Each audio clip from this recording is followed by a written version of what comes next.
great day. I could see the urgency around this building, and the things they talked about. Everything makes sense, and I'm just grateful to be here and to jump in and kind of get caught up with the guys. What have they told you as far as what they're hoping to see from you, or any kind of plan so far? I got to come in and play my game with the guys, be comfortable, play loose, be aggressive. Jump in, get a couple games here, get my feet wet a little bit, and make some adjustments here and there. But I'm coming in and have some fun with these guys, and we got a great group in here. We got to get going the right way, and just start some playing aggressive. Were you expecting something, Craig, or would it catch you by surprise a little bit? You never really know what's going to happen on that day, so you're kind of ready for anything. I was kind of laying down for a nice nap and got the phone call, but I was grateful. This is a great organization, and I'm really happy to be here. It was a quick drive to come over here too, so it was nice. You move up in the standings too. Having games to play for is going to be kind of playing games that are meaningful, and that's all you can ask for. That's when you play your best hockey, and that's when it's most fun. So, like I said, I could sense the urgency in this room, and where guys see themselves and where this team wants to go. So I want to be a part of it and help any way I can. Have you played with any of these guys before, or did you get any kind of scouting report from anyone on the room and what to expect? A lot of them, most of them I didn't. Gustafsson, Petrie. I played with those guys just a handful of games here and there, but other than that, I haven't played with many guys. So, like I said, just get a couple games here, get my feet wet, get to know everybody a little bit better, and playing against them a couple times this year, what kind of team do you think you're joining? What stood out to you seeing them on the other side of the ice? They're a very direct team. I know, I saw them in preseason. I saw them one game, in the regular season, and when they're going, they're hard to play against. They don't give up much. They play a simple game. It's hard to play on offense when they're continuing to play direct and put pressure on our defense. It was always tough to break pucks out, so that's it's excited to be part of it. Do you play mostly center, or do you go to wing also? Do you kind of? I played wing. I can play either side. I'm most comfortable there. Thank you. What was your reaction to the trade and everything? I was really excited. The spot we are in right now. Last 20 games is always the most exciting part of the season, trying to get into playoffs. So, going from that situation to being close to the playoffs and maybe making it, it's an exciting moment. Did you ever think you'd be coming back here? Well, you never know, right, in this league. But I'm really happy I'm back. It's where it all started. First, my couple of years in the league, we're here, so exciting. Were you surprised that a trade happened, or did you kind of hear some rumblings or anything? Or? I just heard a couple of things last couple of days before the trade deadline, but nothing that it would be here, or we didn't know if that's going to happen now or if we were going to do something in the summer. So I'm glad it worked out before the season ends. How exciting is it to come in and try and help a team that's obviously trying to get back inside the playoff picture? Yeah, it's exciting. It's like I said, playoffs is the best time of the year, and those last 20 games we have to make fun of it, and we have to just battle hard and try again. It's the team that drafted you and everything like that. Did this always kind of feel like home a little bit? Or? Yeah, it feels like home. I have so many friends still here, family here, so it's great to be back. The benefit of just having a practice first time with this group and meeting some of the newer faces too. Oh yeah, the practice. I needed practice like that for a week. I haven't had a chance to have a real practice like this, so excited to step on the ice, meet a couple of new faces, a couple of guys I knew from before. So, and also the staff, right, the trainers, equipment managers. These guys, so they make you feel like home. How about three goalies? How do you think that's going to work out? Have you been in a situation with three goalies before like that a lot? No, I haven't in this situation before, but you know what? We're going to make it work. We're going to push each other hard. We're going to have fun with each other, and we're going to try to help the guys, help the team make extra safe so we can make some wins. Do you know either of those guys, Cam or Alex, at all? Actually, Alex, it's funny that Alex, I met him in Philly when I got traded there from Detroit, right? Yeah, me and him were there together. Todd, is Dylan, he didn't skate today, anything? Just a maintenance day for him. Yeah, he should be fine. Be on the plane and ready to go tomorrow in Ottawa. Any, you kind of said Friday you're going to sit down with the new guys and talk about where they fit in. What was that conversation like? And I guess Well, the important one, no, because I'm going to diminish my talk with Smitty, and that's not the case. The one that needed to be laid out a lot more was 3 goaltenders, only 2 dress for a game. There's only 2 nets. But I thought that conversation was real direct. It was short and to the point. And we have a high belief system in all 3. Obviously, we haven't seen Mrazek play yet for our team, but we wouldn't have him here if we didn't believe in him. And we've got to get a little more production out of that position as we do D forwards and the coaching staff. So we're all in it together. But that conversation was pretty direct. And then the one with Smitty was just making sure that he's got his life in order. He's got a little one at home. He's got a wife in Chicago still. Peter's been here before. He understands, he recognizes a lot of you. But we got to make sure that Smitty has his life in order, that he's comfortable, and that he's focused on playing. And then the assistant coaches walked him through some of our systems, language, structure. And he's been on different teams. He's moved around. He's not a kid that is overwhelmed by this. So I think with both of them, we're comfortable. who's starting tomorrow? Who's starting tomorrow? I'll tell you tomorrow.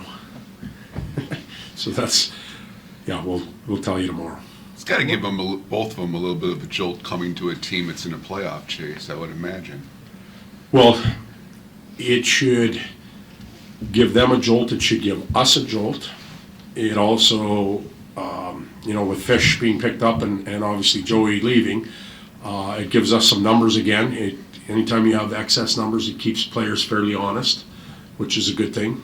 And if you've been in the league for a while, you know who Smitty is, you know who Peter is. It's not like you're bringing in an unknown player on a tryout. These guys are legit, and they've played some good hockey. Having coached against Craig a lot, I'm sure, in your career, what can he bring to your lineup? Well, he still looks like he's skating real well. He looks like and he always was, a really strong skater with some pace and a little pop in his stride. I think he's got some mass to him as well that he's willing to use. I remember him having a heck of a shot. So those are things that he could do, but he's also played almost 1,000 games. So he's experienced a lot of highs, a lot of lows, emotional roller coasters on teams with individuals. So he's bringing some experience to our locker room. I encouraged him to share that with the group. Sometimes even after playing 950 or 60 games, you get dropped into a new locker room, you're a little more reserved. I think our guys could use a little of that. It'll probably take a little while, but I hope that he does, expose that to the group. With a hard drill to finish practice today, the rotation of board battles, what are you trying to accomplish, I guess? Just, we played, we had a day off, we're going to play a heavier team tomorrow. Just reminding everybody what that feels like and how important it is. With Mrazek, I know the numbers aren't that great this year, but what have you, from what you've seen of him and what you've heard of him, what makes you think that it'll be much better here in Detroit? Well, we're counting on him being better here in Detroit, but better here in Detroit is tied to how 18 other players play around him. Okay, we're hard on the goaltenders. I'm sure you're hard on the goaltenders. I'm sure the fans are hard on the goaltenders. But it's our job to help them. And we haven't done a real good job of helping our goaltenders. So if we can get back to where we were giving up 1 or 2 a night, and some of those nights we were giving up more chances and more good opportunities than we are now, but help our goaltenders defend a little bit, I think any of them has a chance to, or any of the 3 has a chance to improve their numbers down the stretch. But goaltending is a lonely position, yet it's a team position in my opinion. And The team has to play a better brand of hockey around them. See, I was going to ask, it's like, all right, what's happened in that position, Todd? But then I guess you kind of answered it. It's like they haven't been getting a lot of help up front either. No, well, there's that part of it. There's, hey, you know what? Score a goal and get some run support. But there's also the freebie that you give up, you know, the two shorthanded goals. You know what, we're going to get mad at the goalie because he didn't stop a breakaway. Well, we had one stop a penalty shot a couple nights before to keep us in a game. Like, that crap is on the skaters, coaches. That's not on the goaltenders. So I think that's what I'm talking about too, not just run support, but all the fielding and everything else that goes into a ball game. What are you seeing from the power play right now? Obviously, it wasn't going to stay quite as hot as it had been, but what can you do to kind of get it back in the right direction? It got us a goal the other night. You know, there's teams that would beg to have one power play goal in that game. It got us a goal. If we didn't score, if we got 10 more chances and didn't score, it got us a goal. But what the power play can't do, it's got to either score, and that's the best thing that can happen. It can create a ton of momentum and back teams off.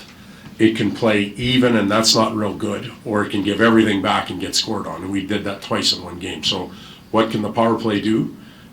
Don't play in a hole, and don't play even. One of these other two options are where you need to end up, and they're very capable of doing it, and we've seen it. So let's get back to being sharp, and the details of it, execution. It ebbs and flows like any other part of the game, but it's an area that we have to have firing. It's been so important, that part of the team has been so important to you guys as offense. Do you think maybe a little pressing in that kind of game state to try to, hey, got to score here kind of thing? Perhaps. But if you think about, I'll just take you back to that Washington game. It's 2-1 with 40 seconds left in the second period. We gave up a shorthanded goal in the first minute. We gave up 2 scoring chances in the last 40 seconds of the game. And we talked about it between periods, that they were getting a little more aggressive. They had some reads that were, putting us in a few stressful situations. So let's be aware of it. We turn the puck over in the first minute and go back and get scored on. Those are mental moments that we have to get better at. We have to handle that better. And I hate talking about lessons, but it's another lesson that stings like hell. But we have to get better at those things. Ty, when you look at Ottawa, are they kind of have they taken that next step, or are they taking that next step? It looks like a little bit, or well, they and I'm trying to think back because we do pre-scout, but we don't go back too far. They had a good run of injuries for a little while, and I think that hurt them. They're getting healthy now, and they made some changes. So those changes normally give you a nice little boost of energy, and then they figure out things and it goes one way or the other. They're in that boost of energy, and they're a really good team. They're structured well. They play the game well. They're getting good goaltending. So they're a handful for us to handle, but everybody else in the league right now. And then Tkachuk, the way he played at Four Nations, I mean, you're talking about confidence boost and all that. For a guy like that, that's got to help a lot, I would think. I mean, the way he played over there. Well, I would ask Dylan and Razor to answer that question. So you can see where I'm going. You're asking me about Tkachuk, and I'm sure it helped him and he got confident, but we had 2 players there that played pretty damn well and were impact players on their teams. Obviously, Razor didn't get to the final or anything like that, but that's not on him. That's their team. Dylan went to the final and he elevated his game throughout. So, I'd answer that question for our guys. It should have helped them. It should create a real positive push now for all of them. And Tkachuk, you'd have to ask him that question yourself, but I would imagine it does. Good. Thanks. Thanks, man.